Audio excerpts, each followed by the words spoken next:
있을까요? 어떤 서성이 있습니까? 어떤 스승이 있습니까? 내일 모레 수요일이 5월 15일 서성의 날입니다. 그래서 오늘은 서성과 관련된 주제로 말씀을 전하려고 합니다. 그런데 왜 하필 5월 15일을 서성의 날로 정했을까요? 그것은 우리나라 역사상 가장 존경할 만한 인물인 세종대왕의 탄신일이 5월 15일이었기 때문에 그렇습니다. 즉 군사부 일체, 임금과 서성과 아비는 하나라는 차원에서 보면 우리 역사상 최고의 서성은 바로 세종대왕이라고 보는 견해가 반영되어서 세종대왕의 생일날인 5월 15일이 서성의 날로 제정된 것입니다. 많은 사람들이 오늘날의 시대를 참 서성과 제자가 사라진 시대라고 말합니다. 선생은 많지만 서성은 그렇게 많지 않습니다. 학생이 아무리 많아도 제자는 그리 많지 않은 세상이 되어버렸습니다. 그러나 성경은 우리 그리스도인들의 삶의 본질을 서성과 제자라고 분명히 밝히고 있습니다. 구원받은 우리가 그 다음에 살아내야 할 또 다른 삶의 모습이 바로 서성과 제자라고 하는 삶이라는 것입니다. 누군가에게 서성이 되어주는 삶, 누군가를 모델로 삼고 그분을 닮아가고 배우고 쫓아가는 제자의 삶이야말로 바로 구원받은 그리스도인의 그 이후의 삶이라고 할 수 있습니다. 세상은 선생되는 걸, 서성되는 걸 자꾸 하지 마라 그럽니다. 힘들다, 헌신해야 된다, 손해봐야 된다. 뿐만 아니라 제자가 되어서 서성을 따라 삼고 따라가고 추종하고 무엇인가 배우고 가려고 하는 제자도의 삶도 거부합니다. 편안하게 살아라. 네가 주인 되어서 그냥 살아라. 그렇게 말합니다.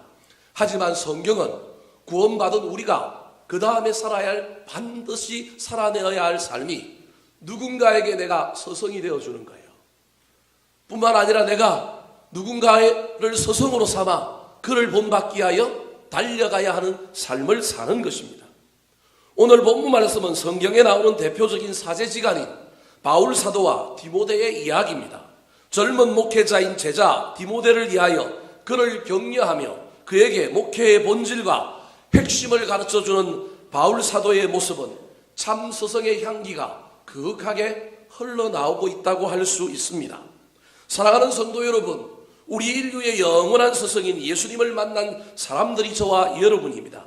그러나 거기에 더하여 영적 서성으로 좋은 목회자를 만나야 합니다. 또한 인생의 길을 걸어가면서 헌모할 만한 서성을 만나야 하고 정면 교사로 삼아 그 길을 따라가고 싶은 서성, 나에게 위로와 힘을 주고 새로운 길을 보여주는 서성, 삶의 멘토를 만나서 남은 인생을 멋지게 살아가야 할 뿐만 아니라 우리 또한 누군가에게 길을 만들어주고 그 길을 따라오게 이끌어주는 서성과 멘토의 삶을 살아야 합니다. 오늘 본문 말씀을 살펴볼 때 사도 바울이 디모데에게 어떤 서성이었는지를 깨닫고 우리도 누군가에게 그런 서성과 같은 삶을 살 뿐만 아니라 우리의 남은 인생에도 디모데가 만난 바울과 같은 서성을 만나는 만남의 복이 저와 여러분에게 넘쳐 흐르게 되기를 우리 구주 예수 그리스도의 이름으로 축원합니다. 자, 그렇다면 바울은 디모데에게 어떤 서성이었을까요? 저와 여러분이 남은 인생에 만나야 할 서성은 어떤 서성일까요? 우리가 누군가에게 서성이 되어줘야 한다면 우리는 어떤 서성이 되어야 할까요? 따라 하시겠습니다. 아버지와 같은 서성. 아버지와 같은 스승. 그냥 서성이 아니라 서성 플러스 뭐가 있어야 되느냐 하면 아버지의 마음, 아버지의 태도, 아버지의 자세가 있어야 한다는 말입니다. 옛말에 군사부 일체라고 하는 말이 있습니다. 중국 춘추 시대의 진나라의 대부 난공자라고 하는 사람이 쓴 말입니다. 백성은 세 사람 때문에 살고 있으므로 세 사람에 대해서는 하나같이 섬겨야 한다. 부모는 나를 낳아주었고 서성은 나를 가르쳐주었고 임금은 나를 길러주었다. 부모가 아니면 태어날 수 없고 먹여주지 않으면 자라지 못하고 가르쳐주지 않으면 도리를 알지 못했을 것이다. 이 셋은 우리 자신을 살게 해준 공덕이 비슷한 존재이다. 그러므로 이들을 하나같이 모시고 그가 섬기고 있는 일을 죽을 때까지 섬겨야 한다. 삶의 근원을 마련해 준 사람에 대해서 목숨을 바쳐 보답하고 나에게 보탬을 준 사람에 대해서 힘으로써 보답하는 것이 인간의 도리다. 그러면서 군사부 일체라고 하는 말을 주장했습니다. 그러므로 서성 중에 최고의 서성은 그냥 서성이 아니라 서성에다가 뭘까지 더하느냐 하면 아버지, 부모, 어미와 아버지의 마음과 태도를 담은 서성이 최고의 서성이라고 할 수 있습니다. 이것이 없으면 그냥 교사, 그냥 선생은 될 수 있을지 모르겠지만 참 서성이라고 할 수 없습니다.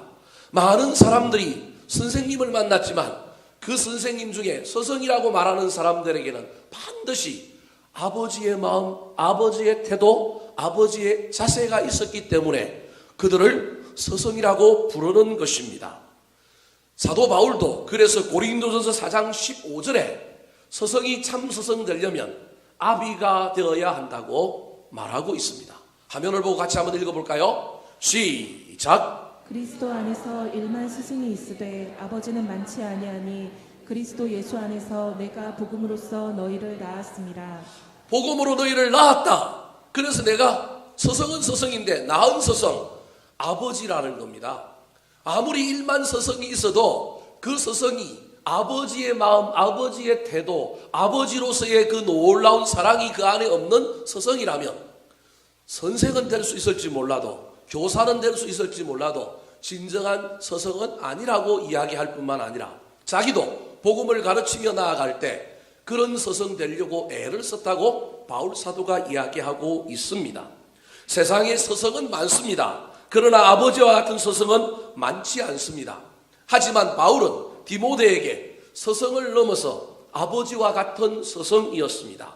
오늘 본문 1절 말씀이 그것을 말해주고 있습니다. 같이 한번 읽어볼까요? 시작. 내 아들아, 그러므로 내가 그리스도 예수 안에 있는 은혜 속에서 강하고. 제자야 그렇게 부르지 않고 바울이 디모데를 부르는데 뭐라고 불러요? 내 아들아 그렇게 말하고 있는 겁니다. 복음으로 낳은 것입니다. 단순히 선생으로 교사로 무엇을 가르치는 것을 넘어서 바울 사도가 디모데에게 어떤 존재였느냐면 아버지와 같은 존재였다라는 거예요. 왜 그럴까요? 디모데는 어려서부터 아버지를 여의고 어머니와 할머니의 신앙의 영향력 속에서 자라왔습니다. 그래서 그는 아비가 없는 아버지의 부성을 못 느껴봤던 사람인데 서성 디모데를 만나는 순간에 서성 바울을 만나는 순간에 디모데는 바울이 서성인 동시에 아버지였던 것입니다. 뿐만 아니라 바울 또한 디모데를 제자로 넘어서서 아들로 양육하고 가르쳤던 것입니다. 디모데후서 1장 15절 말씀입니다. 시작. 이는 내 속에 거짓이 없는 믿음을 생각함이라. 이 믿음은 먼저 내 외조모 로이스와 내 어머니 유니게 속에 있더니 내 속에도 있는 줄을 확신하노라. 디모데의 믿음이 거짓이 없는 믿음, 신실한 믿음, 깨끗한 믿음, 거룩한 믿음이었습니다. 그 믿음이 어디에서 왔느냐 하면 그의 외조모 로이스와 그의 어머니 유니게로부터 왔습니다. 저기에 아버지가 없는 거예요. 그래서 성경학자들은 아버지가 일찍 죽었다라고 판단합니다. 물론 그렇지 않을 수도 있습니다. 성경이 어디에도 밝히고 있지 않으니까 알 수는 없지만 혹시 유대인이 아니고 이방인이어서 신앙에 영향력을 못 끼쳤기 때문에 저렇게 표현할 수도 있습니다. 어찌되었든 사도 바울은 디모데에게 서성을 넘어서 어떤 존재였느냐 하면 아버지였던 겁니다. 아버지와 같은 마음으로 아버지로서 진실한 사랑 속에 삶을 가르치고 복음을 가르쳤던 것입니다. 그래서 이 디모데가 가지고 있던 믿음의 특징이 죄송하지만 여자들로부터 여성성을 받은 믿음의 성향이 있었기 때문에 오늘 본문 1절에 내 아들아 라고 부르면서 사도 바울이 디모데를 향하여 뭐라고 얘기하고 있냐면 은혜 안에서 뭐 하라고요? 강하고 그렇게 얘기하는 거예요. 강한 믿음, 남성적인 믿음을 가져라. 너는 어머니와 할머니로부터 여성성의 믿음을 가졌으니 이제 영적 아버지인 나를 만나서 나한테 믿음 배웠으니 이제 너의 믿음은 남성성까지 포함한 남성성까지 얻게 된 강한 믿음이어야 된다. 그래야만이 선교하며 전도하며 나아갈 때 수많은 고난과 환난을 넘을 수 있다. 그렇게 말하고 있는 것입니다. 다시 말하여 바울은 디모데에게 스승인 동시에 아버지의 역할을 잘 감당했던 겁니다. 그래서 지금도 목회하고 있는 디모데, 에베소에서 바울 사도의 뒤를 이어서 목회자의 삶을 살고 있는 이 디모데에게 아들아 은혜 안에서 강하여라 그렇게 말하고 있는 것입니다. 그러므로 진정한 스승은 학문만 가르치는 것이 아니라 아비와 어머니와 같은 사랑으로 교육하기 때문에 그 교육이 훨씬 더 능력이 있고 훨씬 더 엄청난 변화와 놀라운 역사를 이루게 되는 것입니다. 옛날 한 수도원에 젊은 수도사가 있었습니다. 이 수도사는 자기가 원하여 수도사가 된 것이 아니라 부모님의 서원 기도로 부모님에 의해서 수도사가 되었기 때문에 수도하며 하나님 말씀 배우며 기도하고 하나님을 만나는 것에는 관심이 없었습니다. 그 제자는 밤만 되면 원장의 눈을 피하여 담을 넘어가서 한잔하고 방탕한 짓을 하고 몰래 돌아오는 일을 반복하였습니다. 그것을 알게 된 원장은 이 수도사가 담을 넘기 위하여 받침대로 삼았던 상자를 치워버렸습니다. 그 상자를 밟고 월담을 했는데 그 상자를 치워버리고 그 자리에 누가 들어 누웠느냐 하면 수도사가 들어 누워 있었습니다. 원장이 들어 누워 있었습니다. 이 수도사는 원장이 들어 누워 있는 줄도 모르고 그날 밤에도 한잔하고 싶어서 모두가 자는 밤에 살짝 나와서 그 상자를 밟고 담을 넘어갔습니다. 상자인지 사람인지도 모르고 한 잔 먹을 욕심에 기대가 관심이 온통 어디에 있었느냐 하면 담 넘어 있으니 지금 자기가 밟은 것이 사람인지 상자인지도 모르고 넘어갔습니다. 그리고 한 잔 먹고 또 새벽녘에 다시금 담을 넘어서 그 상자를 밟고 돌아오는데 신기하게도 술이 취하기 전에는 몰랐던 그가 술이 한 잔 취하니까 아는 거예요. 술 취한 사람들이 감각이 대단해요. 모를 것 같은데 또 기억할 건 기가 막히게 기억한단 말이에요. 넘어오는데 상자를 밟고 오는데 이게 상자가 딱딱한 상자가 아니라 사과 개짝이 아니라 이게 뭐냐 하면 물컹거린단 말이에요.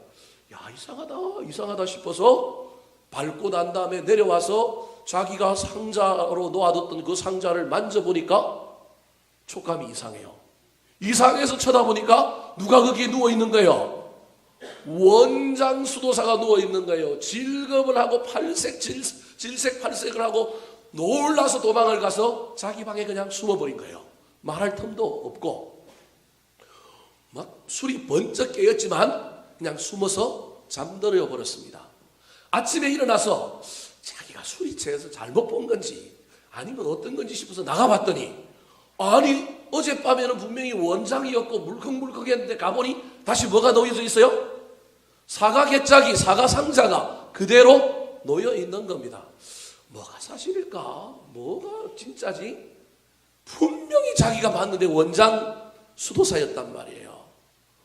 그래서 원장 수도사 주변을 맴돌면서 말을 할까 말까 하다가 원장님 그러면서 자기가 고백하려고 하는데 원장님이 쉿 그러는 거예요. 쉿 그러는 거예요. 그러면서 사과개짝 빨리 치워. 그 한마디에 이 수도사가 어제 내가 밟고 지나간 것이 사과개짝이 아니고 뭐라고요? 수도원의 원장님을 밟고 갔구나. 그런데 이분이 지금 이걸 공개하여 터뜨리려고 하는 것이 아니라 눈 감아줄 테니 쉿 그러면서 빨리 뭘 치우라고요? 사과개짝을 치우라는 거예요. 지금부터 안 하면 된다라는 거예요. 그러면 문제가 없다라는 거예요. 그 말에 그의 가슴이 녹아내려서 원장 수도사의 방에 가서 무릎을 꿇고 앉아서 용서해 주십시오.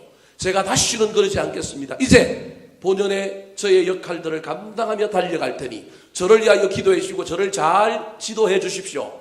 그래서 그 이후에 변하여 새 사람 되어서 유명한 수도사가 되었다라고 하는 전설 따라 삼천리의 이야기가 있습니다. 옳고 그름을 가지고 사람을 옳은 대로 인도하는 것이 아니라 아비와 같은 사람, 어미와 같은 사람이 사람을 변화시키고 옳은 대로 인도한다는 사실을 기억하시기 바랍니다.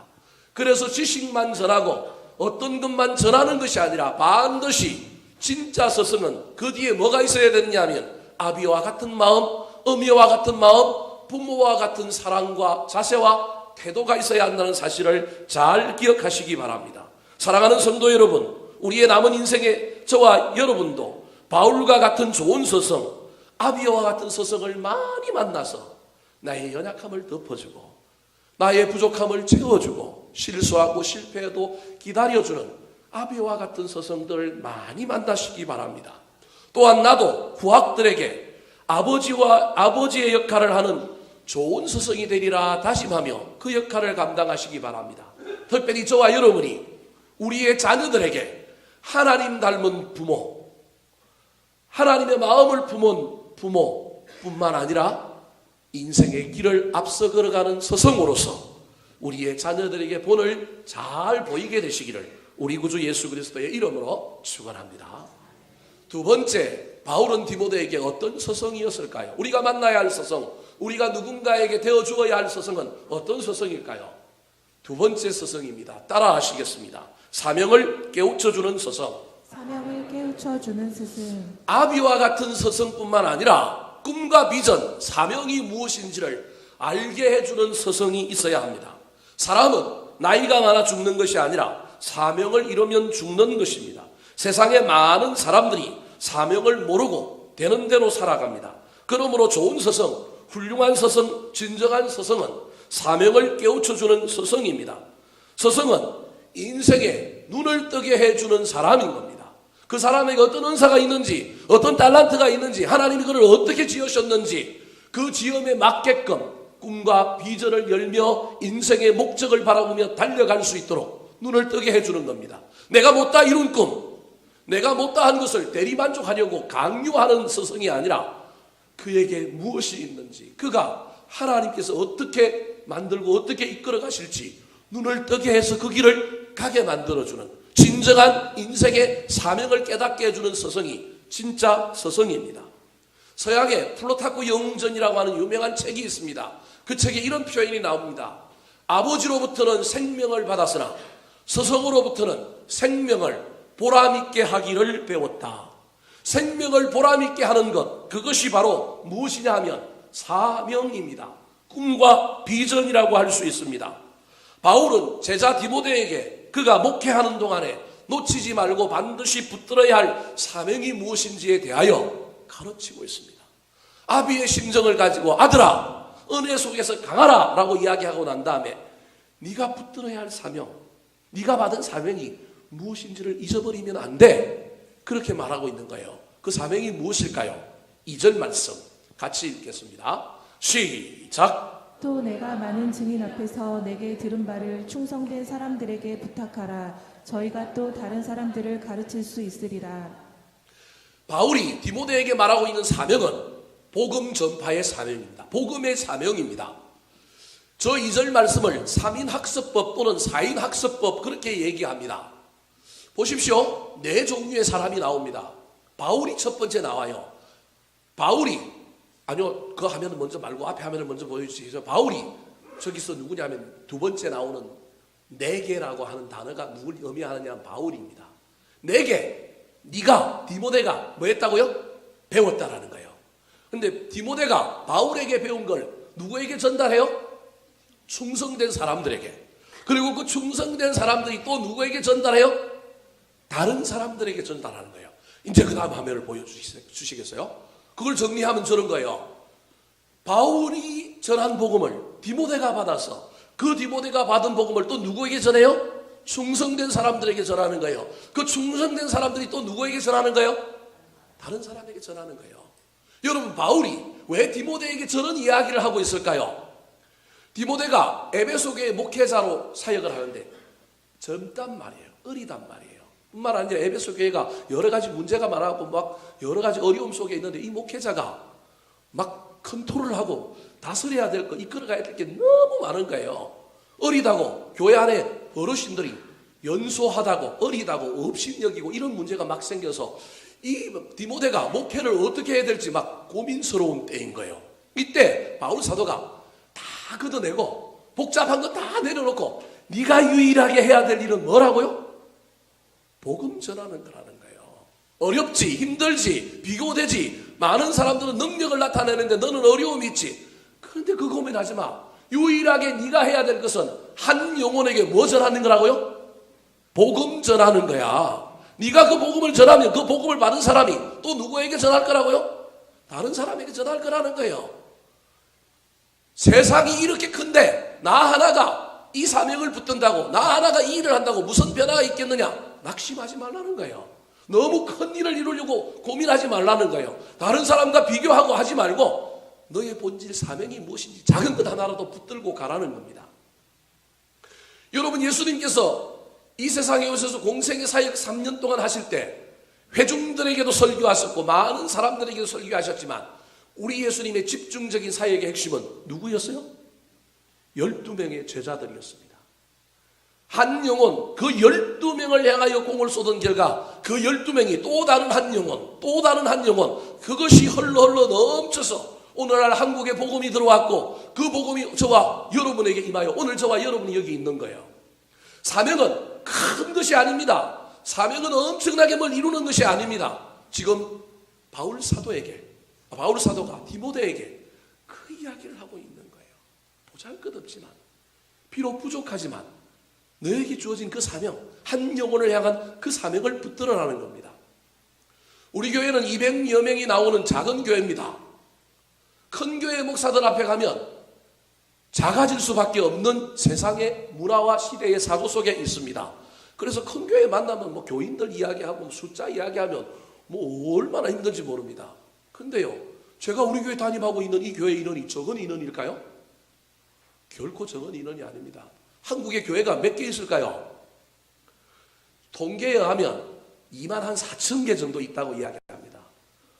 교단들이 이야기한 걸 다 합치면 4만 개인데 국가가 통계 낸 걸 보면 2만 4천 개가 있대요. 교단마다 통계들이 풀려 있는 거예요.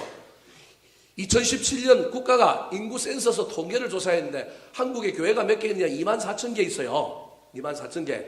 그리고 기독교라고 자기 종교를 밝힌 사람이 얼마냐면 860만 명입니다. 860만 명.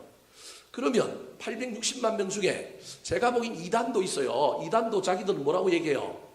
기독교라고 얘기할 거예요. 그죠? 그 다음에 뿐만 아니라 난 교회를 안 나가 교인, 가난한 교인이에요. 근데 우리 엄마 아빠 교회를 다녀. 그런데 종교를 묻는 설문조사에서는 뭐라고 얘기해요?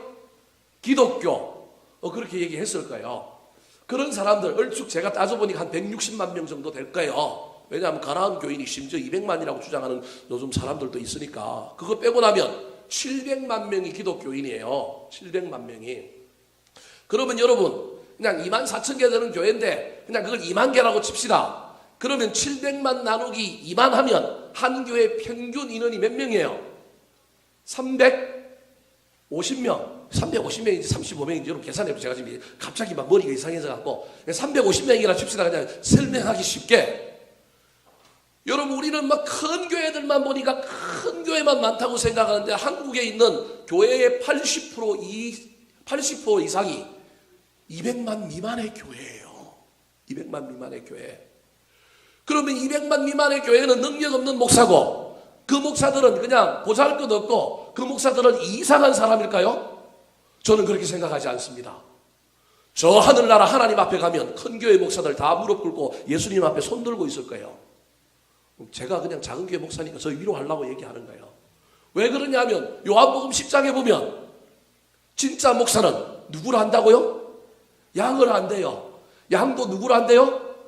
목자를 한대요. 큰 교회 목사들은 양을 몰라요. 결혼식 줄에도 서요, 안 서요? 안 서요. 장례식장에도 누구 보내요? 부목사 보내요. 여러분 제 말을 그냥 이해해 주세요. 아, 저 목사가 작은 교회 목사니까 스스로 위로하려고 그러는구나. 네? 그래도 저는 좀 부족하긴 해도 우리 교인들을 알잖아요. 물론 저도 문제가 있지만 알잖아요. 제가 지금 무슨 얘기를 하려고 그러느냐 하면 여러분 큰 교회 큰 것 무엇인가 막 이루어지고 가고 뭔가 막 자랑할 만한 것에 우리의 관심사가 빠뜨려지면 큰일 난다는 거예요. 지금 바울 사도가 디모데에게 사명을 일깨워주는데 그 사명이 큰 것이 아니라는 거예요. 무엇인가를 막 이루는 것이 아니라는 거예요. 유일하게 네가 해야 될 일, 반드시 붙들어야 할 일, 반드시 잊어버리지 말아야 할 것이 하나 있는데 그것이 뭐라고요? 네가 받은 복음을 어떻게 하라고요? 충성된 사람들에게 뭐 하라고요? 전하라는 거예요. 많은 사람이 아닙니다. 너 잘 따르고 네 말 잘 들은 진짜 제자 같은 충성된 사람들에게 그 복음만이라도 뭐 하라고요? 잘 전해라. 여러분 그 얘기하고 있는 거예요. 그 사명은 붙들어야 돼. 내가 아버지로 아들 같은 너에게 말하는데 더 많은 일들이 있지만 그럼에도 불구하고 반드시 붙들어야 할 사명이 있는데 이 사명은 놓치지 말아라. 진짜 서성은 디테일을 가르쳐주는 것이 아니라 무엇을 가르쳐줘야 되느냐 하면 이 큰 사명을, 꿈을 가르쳐줘야 합니다. 왜 사는지, 무엇에 대해서 살아야 하는지, 어떻게 살아야 하는지 그것을 가르쳐주는 사람이 진짜 서성인 거예요. 사랑하는 성도 여러분, 여러분의 사명은 무엇입니까? 잘 먹고 잘 사는 것이 여러분의 사명입니까? 좀 더 고상하고 근사한 사명에 눈을 뜨는 저와 여러분이 되었으면 좋겠습니다. 우리의 진정한 스승 되신 예수님께서는 십자가를 지고 나를 따르라고 우리에게 사명을 주셨습니다. 땅끝까지 이르러 복음을 전하라고 하는 사명을 주셨습니다.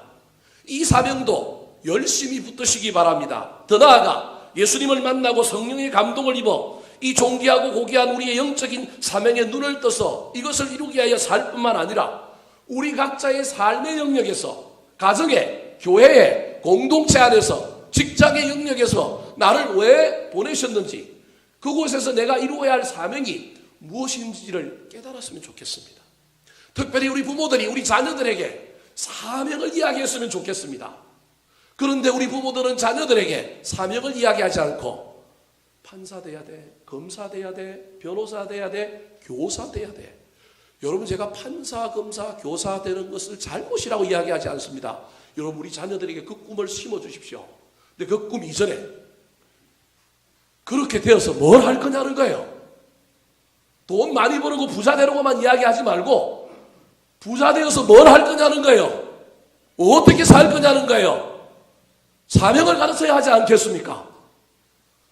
그 사명과 함께 그 길을 향하여 달려가라고 조언하고 격려하고 기도하고 물질로 후원하고 도와줘야 하지 않겠습니까? 그런데 세상 사람들하고 똑같이 세상 사람들은 사명이 필요 없어요. 그들의 사명은 잘 먹고 잘 사는 거예요. 내가 편한 거예요. 남들이야 어찌되든지 말든지 간에 내 새끼 내 자식 우리만 잘 먹고 잘 살면 되는 것이 세상이에요. 그런데 우리는 사명이 있지 않습니까? 하나님 나라를 이루고 주의 복음을 전하는 사명, 그 큰 사명은 좀 버겁다 할지라도 나를 왜 이 땅에 보내셨는지, 나를 왜 이 직업의 영역에 두셨는지, 나보고 왜 부모가 되게 하셨는지, 나에게 돈을 벌게 하고 부자가 되게 만들고 무엇을 이루게 만들었을 때 그것을 가지고 어떻게 살라고 무엇을 하라고 주셨는지에 대한 사명을 우리의 자녀들에게 가르쳐야 하지 않겠습니까? 저와 여러분이 서성되었을 때 이 큰 사명을 제자들의 마음에, 사람들의 마음에 심어주어서 가슴이 뜨겁게 만들어서 그거 하나 품고 살아갔으면 좋겠습니다.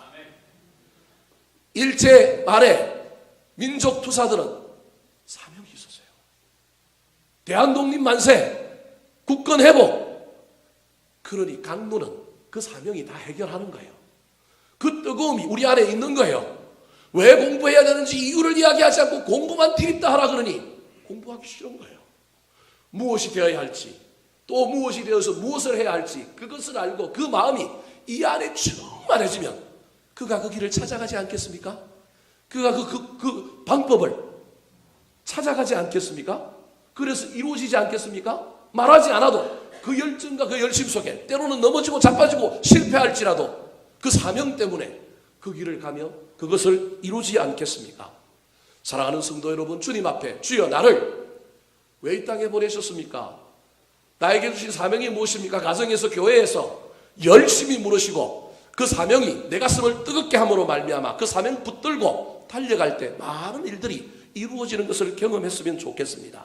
뿐만 아니라 우리도 누군가에게 사명의 불을 지르는 사람, 우리의 자녀들에게 사명을 일깨워주는 부모들이 되시기를 우리 구주 예수 그리스도의 이름으로 축원합니다. 마지막으로 바울 사도는 디모데에게 어떤 서성이었을까요? 따라하시겠습니다. 삶의 원칙을 가르치는 스승. 삶의 원칙을 가르치는 스승. 유대인의 교육을 한마디로 말한다면 고기를 달라는 아이에게 고기를 주지 않고 고기 잡는 법을 가르쳐주는 교육이라고 할 수 있습니다. 현재 우리나라에 가장 각광을 받고 있는 교육 이론 중에 하나가 유대인들이 하고 있는 하브루타라고 하는 교육입니다. 하브루타라고 하는 교육은 1대1로 서로 질문하는 가운데 본질과 원리를 깨달아가는 교육의 원리입니다. 공교육에서 이게 하기가 쉽지 않아서 이걸 어떻게 전복할 것인가, 교회 학교에서는 이 하브루타 교육을 어떻게 실시할 것인가 많은 사람들이 지금 연구하고 고민하고 있습니다. 이 하브루타 교육의 가장 핵심은 뭐냐면 네 생각은 뭐냐는 거예요. 너의 견해는 뭐냐는 거예요. 정답을 이야기하는 것이 아니라 내 생각을 말하는 것. 그리고 내 생각을 다른 사람과 생각 속에서 맞는지 틀리는지, 어떤 것은 옳고 어떤 것은 부분적으로 문제가 있는지 그것을 배우며 나아가는 교육이 하브루타 교육이라고 할 수 있습니다. 어찌되었든 이 유대인들의 이 교육은 얼마나 뛰어난지 유대인들이 전 세계 상권을 이 교육 덕분에 쥐고 있고 노벨상을 가장 많이 받은 민족이 유대인이라고 할 정도로 유대인들은 어떤 스킬, 어떤 강론, 어떤 부분을 가르치는 것보다 뭘 가르치느냐 하면 큰 원리, 원칙을 가르칩니다. 사명도 있는데 그 사명을 이루기 위하여 어떤 원리와 어떤 원칙을 가지고 살아갈 것인가 하는 문제를 가르치는 거예요. 제가 즐겨 보는 방송 중에 백종원이라고 하는 사람이 나와서 하는 골목식당이라고 하는 프로그램이 있습니다. 저는 그 프로그램을 볼 때마다 자영업자가 어떻게 하면 안 되는 장사를 잘 되게 만들 건가, 가게를 새롭게 리뉴얼을 할 건가, 그런 측면으로 보지만 저는 목사니까 그걸 어떻게 보느냐 하면 교회 이야기로 봅니다. 목사가 자영업자라고 한다면 교회 개척을 하면 어떻게 해야 교회가 될까? 안 되는 교회를 되게 하려고 하면 저 골목식당의 원리를 도입하면 어떻게 해야 될까? 그 관점으로 그 프로그램을 봅니다. 그럼 저는 그렇게 보면요, 목사라서 그런지 얼마나 많은 인사이트와 얼마나 많은 통찰이 저한테 주어지는지 모릅니다. 그런데 그 프로그램에서 제가 가장 감명을 받고 늘 되새기는 것 중에 하나가 이 백종원 씨가 그 자영업자 식당의 주인들하고 이야기할 때 늘 강조하는 것인데 그게 뭐냐면 기본기입니다. 기본기. 어떤 음식을 잘 만들어서 사람을 많이 모으려고 하는 관심밖에 없는 이 사람들을 향하여. 근데 이 사람들은 막 장사도 안 해보고 막 칼질도 서툴고 뭐 전부 초보자들인데 이 초보자들이 음식을 갑자기 잘 만들어갖고 막 인기 있는 음식 하나 만들어갖고 손님을 끌어모아고 대박나게 만들려고 하는 거예요. 청소도 안 돼 있고요. 음식에 대한 자세도 없고요. 열심도 없고요. 연습도 없고요. 그런데 뭐는 터지기를 말하느냐, 포텐이 터져갖고 그냥 빵 터뜨려지기를 바라는 마음을 가지고 있는, 저는 여기서 교회와 목회자들의 이야기를 보는 거예요. 음식에 대한 신실함, 음식에 대한 진지함, 목회에 대한 진지함. 내가 먼저 하나님 앞에 음식을 좋아해서 음식을 팔아야지, 내가 하나님을 만나고 하나님을 맛보고. 목회의 가장 기본이 어떤 프로그램을 잘하는 것, 어떤 무기를 드러내는 것이 아니라 내가 하나님 만나는 거죠. 그 하나님 나를 흘러 통하여 나타나는 거죠. 내가 기도하는 거죠. 내가 말씀 연구하는 거죠. 그 기본기. 그 기본기가 없이는 어떠한 일도 일어나지 않는다는 겁니다. 바울 사도가 오늘 본문에서 이 디모데에게 아비와 같은 심정으로, 아비와 같은 스승이래요. 내 아들아, 은혜 속에서 강하여라. 은혜가 있어야 돼. 그 은혜 속에 강해져야 돼. 그런데 그 은혜 속에 강하여질지라도 네가 반드시 붙들어야 될 사명 하나 있는데 그건 복음 전하는 거야. 많은 사람들이 큰 목회하는 것이 아니라 한 영혼에게 복음 전하는 거야. 근데 그 복음을 전할 때 네가 가지고 있어야 될 스킬이 아니라 삶의 원칙이 있어야 돼. 원리가 있어야 돼. 사명을 이루기 위하여 달려가야 될 큰 원리가 있어야 되는데 내가 지금부터 그 원리를 세 가지를 이야기할게. 네가 이해하기 쉽도록 내가 어떤 직업을 들게, 그 시대의 그 문화 가운데 있었던 세 부류의 직업군을 이야기하면서 그 직업군들이 가지고 있었던 삶의 원리를 목회에 적용하라고 이야기하고 있습니다. 그 직업군이 누구일까요? 첫 번째가 군사, 오늘 본문에서는 병사라고 이야기하는데 저는 옛날 번역이 좋아서 군사라고 그냥 이야기합니다. 군사. 두 번째가 누가 나와요? 경기하는 자. 세 번째가 누가 나와요?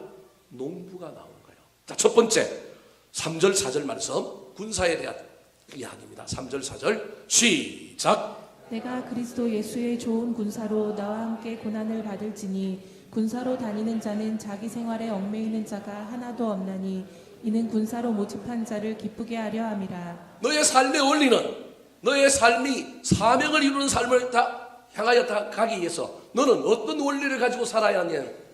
군사로 살아가는 거예요. 그럼 군사는 어떤 사람일까요? 첫 번째가 군사는 고난을 무서워하는 것이 아니라 고난이 없는 것이 아니라 고난을 통과해야 돼. 사사로운 것에 자기 생활에 얽매이지 않아야 돼. 뿐만 아니라 모집한 자를 기쁘게 하는 것, 대장에게 충성하는 거야. 너를 모집한 자가 누구야? 하나님이지 예수님이지? 너 하나님을 기쁘시게 하면 돼. 사람 기쁘게 하지 말고 하나님 기쁘게 해. 두 번째 예를 드는 삶의 원리의 주인공이 나오는데 그가 누구냐면 바로 경기하는 자입니다. 운동선수입니다. 그 당시에 아테네에 유명한 운동 경기가 그 지역에 있었고 에베소에서도 또 다른 운동 경기가 있었습니다. 이 두 개의 운동 경기가 모델이 되어서 오늘날에 뭐가 되냐면 올림픽이 된 겁니다. 그래서 그 당시에 이 운동대에 이 운동 선수권에 참여하는 수많은 선수들이 그 지역에 있었던 거예요. 그 선수들이 어떤 삶을 사는지를 보여주는 거예요. 5절 말씀 시작. 경기하는 자가 법대로 경기하지 아니하면 면류관을 얻지 못할 것이요. 경기하는 자, 운동선수가 가져야 될 두 가지 삶의 원리가 있는데 하나는 뭐냐? 법대로 경기하는 것. 두 번째가 뭐예요? 면류관, 목표, 분명한 목표, 면류관을 얻는 것이 그들의 삶의 원칙이라는 거예요. 여러분, 그러므로 우리 그리스도인들은 뭐로 가도 서울만 가면 된다는 말은 미워해야 합니다. 싫어해야 합니다. 세상은 목표를 이루기 위하여 수단과 방법을 가리지 말라고 이야기합니다. 뭐만 좋으면 되느냐 하면 결과만 좋으면 된다고 이야기합니다. 그런데 우리는 서울 가도 왜 서울만 가는지 모르겠어요. 일산 와도 되는데 고양시로 가도 어떻게 가야 된다고요? 뭐로 가면 안 돼요. 바른 방법으로 가야 돼요. 이것이 우리 그리스도인들의 삶의 원칙이라는 거예요. 사명 이룬다고, 복음 전파한다고, 교회 부흥시킨다고 법을 어긋났어. 법대로 행하지 않는 삶, 그건 안 된다는 거예요. 뭐로 가도 서울 가면 안 되고 똑바로 가라는 거예요. 뿐만 아니라 그 운동하는 자는 메달을 따는 것, 면류관을 쓰는 목표가 있는 것처럼 너도 비전, 목표를 바라보고 달려가라는 거예요. 세 번째 예를 들고 있는 삶의 원칙의 직업군이 바로 농부입니다. 6절 말씀 같이 읽어볼까요? 시작. 수고하는 농부가 곡식을 먼저 받는 것이 마땅하니라. 수고하는 농부가 곡식을 먼저 받는 것이 마땅하답니다. 농부가 수고하여 곡식을 수확하고 나면 자기가 일한 대가를 곡식을 받는 거예요. 이건 주인이 농사 지은 게 아니라 우리로 치면 도지를 준 거예요. 시골에도 소장농에게 이 논을, 이 밭을 농사 짓고 난 다음에 거기 나온 것을 뭘로 주느냐 하면 이 임금으로 대신하여 주는 거예요. 요즘 시골에 이 소장농이 없어서 농사를 안 지으려고 해요. 옛날에는 누군가에게 논과 밭을 맡기고 나면 그 이익의 많은 부분을 누가 갖고 왔느냐 하면 논주인, 밭주인이 갖고 갔어요. 7대3, 6대4, 주인이 7, 6을 받아갔는데 요즘은 이게 역전돼 갖고 어떻게 받아가요? 3대7이에요. 주인은 3, 소작하고 농사 지은 사람이 7, 심지어 어떻게 하면 2대8 그러는 거예요. 그것도 지으려고 그래요? 안 지으려고 그래요? 안 지으려고 그러잖아요. 안 지어. 우리 박건부 집사님이 그 경험해봤고 알잖아요. 안 지으려고 그러잖아요. 그래서 그 소장농, 그 농사를 지었던 사람이 농사가 끝나고 나면 자기가 먼저 뭘 받는다고요? 곡식을 받는다는 거예요. 이게 무슨 말이냐면 복음의 사명을 붙든 디모데야, 수고해라, 헌신해라. 그런데 수고하고 헌신하고 나면 네가 뭘 받는다고요? 곡식을 받는다. 수고한 대가는 반드시 얻으니 그 대가가 당대 아니면 다음 때라도 얻으니 이 생 아니면 저 생에라도 받으니 흔들리지 말고 낙심하지 말고 시험 들지 말고 열심히 수고해라. 그렇게 말하고 있는 것입니다. 사랑하는 성도 여러분, 성경에는 수많은 삶의 원리와 원칙들이 등장합니다. 우리 그리스도인들이 살아야 할 사명 말고도 그 사명을 이루기 위하여 달려갈 때 우리가 붙들어야 할 스킬이 아니라 좀 더 큰 원리 원칙들이 성경에 얼마나 많이 있는지 모릅니다. 대표적으로 예수님께서 팔복을 얘기해 주셨잖아요. 산상수훈에 많은 이야기가 나오잖아요. 저는 우리 그리스도인들에게, 아니 세상 사람들도 다 알고 있는 두 가지 삶의 원리를 오늘 여러분에게 소개하려고 합니다.